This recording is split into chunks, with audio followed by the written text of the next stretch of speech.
Hi everyone, I'm Teacher Andrew, coming at you live from the garage. Today I went out into the yard to look for a canoe to sit in and read you a story, and there were no canoes to be seen.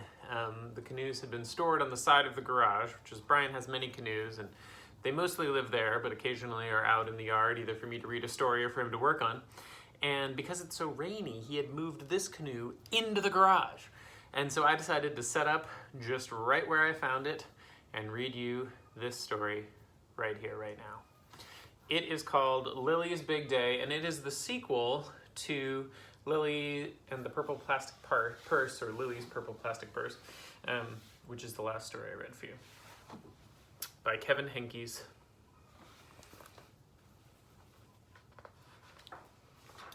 Lily's Big Day.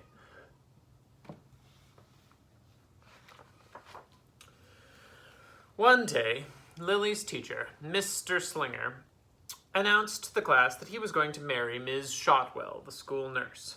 Lily's heart leaped. She had always wanted to be a flower girl. "It will be the biggest day of my life," said Mr. Slinger. "Mine, too," whispered Lily.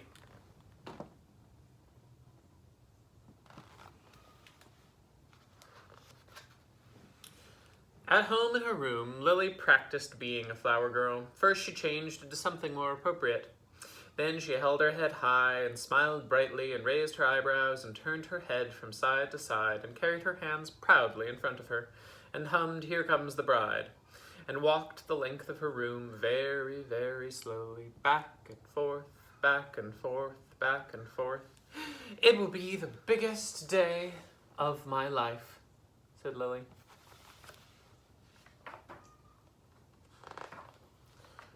"Who are you pretending to be tonight?" asked Lily's mother at dinner. "I'm not pretending," said Lily. "I'm a flower girl." "Who's getting married?"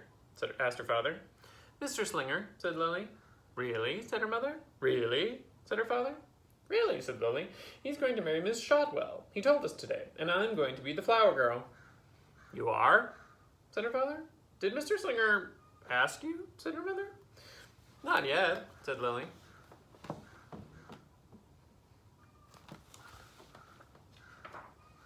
At bedtime, Lily's mother said, "Lily, there are so many students in your class, Mr. Slinger couldn't possibly pick just one to be the flower girl." Her father said, "It wouldn't be fair. He probably has a niece," said her mother. "Maybe Aunt Mona will get married someday," said her father. "Do you understand what we're trying to say?" asked her mother. Lily nodded. "Are you sure?" asked her father. Lily nodded again. After her parents left her room, Lily said, "I understand that I am going to be a flower girl."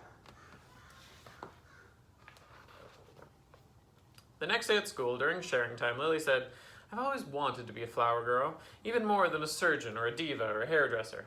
The following afternoon, when Mr. Slinger had recess duty, Lily picked a handful of weeds at the edge of the playground, and she carried the weeds proudly in front of her and walked very, very slowly past Mr. Slinger until the bell rang. Back and forth, back and forth, back and forth.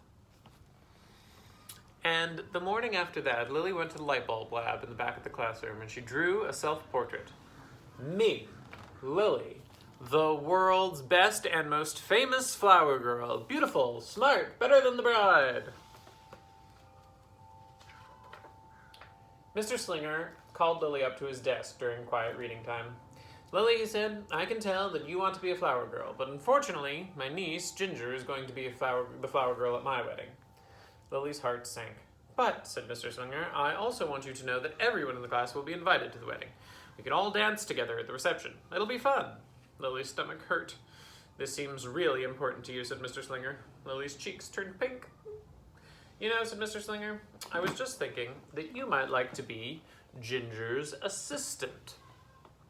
You could stand with her and keep her company until she has to walk down the aisle. You could make sure her dress isn't crooked and that she holds the flowers properly." Lily considered this. "You could remind her to walk slowly," said Mr. Slinger. Lily considered some more. "You could wear a corsage," said Mr. Slinger. "Oh, all right," said Lily, "if you really need me that much." Lily tried to get excited about being Ginger's assistant. Weddings wouldn't even exist without flower girl assistants, she told her baby brother Julius. I have a special responsibility, she told her parents. When Grammy took her shopping for a new dress for the wedding, Lily told the clerk, a flower girl assistant is very important. Important and glamorous. But when it really sank in that she would not be walking down the aisle carrying a bouquet with everyone watching, Lily pretended that her teddy bear was Mr. Slinger. She made him sit in the uncooperative chair. You can just stay there forever, she said. As the wedding drew near, Mr. Slinger counted down the days on the chalkboard. One day closer to the biggest day of my life, he would say. One day closer to the biggest day of Ginger's life, Lily would whisper. And still, at home in her room, Lily practiced. She held her head high and smiled brightly and raised her eyebrows and turned her head from side to side and carried her hands proudly in front of her and hummed Here Comes the Bride and walked the length of her room very, very slowly, back and forth, back and forth, back and forth. The day of the wedding finally arrived. Lily hoped and hoped that Ginger would have pink eye or a bad fever and not show up, but she was there, and she was all ready. Her dress was straight, and she held her flowers properly. There's Ginger and Lily. Are you sure you want to do this? Said Lily. Yes, said Ginger. Are you sure you're sure? Yes. Are you really sure you're sure? Lily hoped and hoped that Ginger would change her mind, but she didn't. It was time for the ceremony to begin. The music swelled. Everyone stood. The moment came for Ginger to walk down the aisle. Ginger didn't move. Mr. Slinger motioned her forward. Go, said Lily.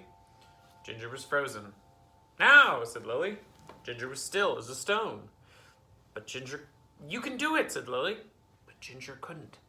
Everyone waited. And waited. And waited. No one knew what to do. Except Lily. Lily scooped up Ginger and said, Here we go! Lily walked very, very slowly down the aisle. She held her head high and smiled brightly and raised her eyebrows and turned her head from side to side and carried Ginger proudly in front of her.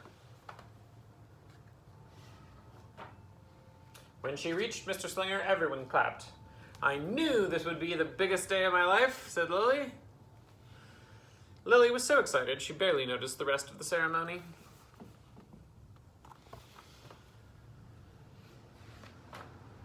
The reception was great fun. After the cake was served, Lily coached Ginger for the next time she would be a flower girl. I won't be with you at every wedding, said Lily. I won't be able to save you every time. And together they walked, back and forth, back and forth, back and forth, very, very slowly. Keep watching, keep watching. Soon they were dancing. And soon after that, they were joined by Chester, Wilson, Victor, Julius, Mr. Slinger, Ms. Shotwell, and many others. It's interpretive dance, said Mr. Slinger. We're doing the Flower Girl, said Lily. Lily's family stayed at the reception until Lily was perfectly exhausted. But there's something I have to do before we go, said Lily. She needed to find Ginger one last time.